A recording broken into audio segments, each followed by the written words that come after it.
आणि सरकारने शेतकरी याला केंद्रबिंदू समजून जे जे आवश्यक निर्णय आपल्याला हवे होते किंवा शेतकऱ्यांना आवश्यक होते ते सर्व करण्याचं काम केलं।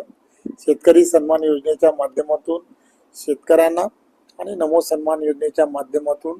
केंद्र आणि राज्य हे दोघंही त्याच्या पाठीशी खंबीरपणे उभे आहेत हेही वारंवार दाखवण्याचा प्रयत्न हा सरकारच्या माध्यमातून झाला। आपल्याला माहित आहे की जलसंवर्धन हे सर्वात मोठं काम हे देवेंद्रजींच्या नेतृत्वातल्या सरकारच्या माध्यमातून झालंय आणि त्यामुळे वेगवेगळे प्रकल्प की जे प्रकल्पांच्या बाबतीमध्ये आपल्याला माहित आहे की जे प्रकल्प बऱ्याच वर्षापासून प्रलंबित होते,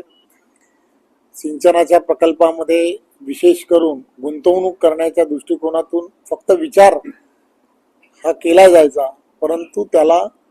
मान्यता देण्याचं काम हे सरकारच्या माध्यमातून वारंवार झालं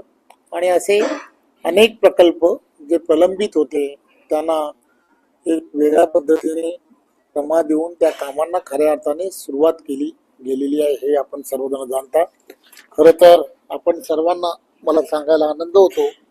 की आदरणीय देवेंद्रजींच्या नेतृत्वामध्ये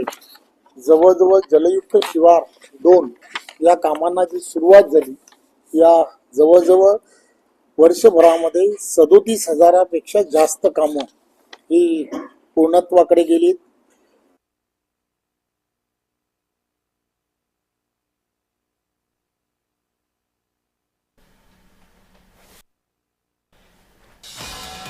तर महायुती सरकारनं वेगानं विकास केलाय असं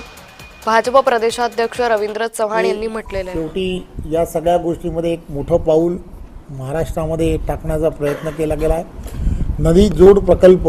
या संदर्भात बरेच वर्ष चर्चा सुरू होती, परंतु नदी जोड प्रकल्प खऱ्या अर्थाने जर सुरू करायचे असतील तर त्यासाठी मराठवाडा ग्रीड असेल किंवा या पद्धतीने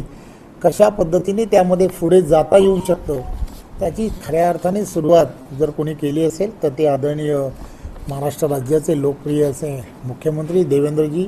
यांच्या नेतृत्वामध्ये महायुतीच्या सरकारने केलं आहे असं मला सांगायला आनंद होतो। पायाभूत सुविधा या अधिक सक्षम झाल्या पाहिजेत,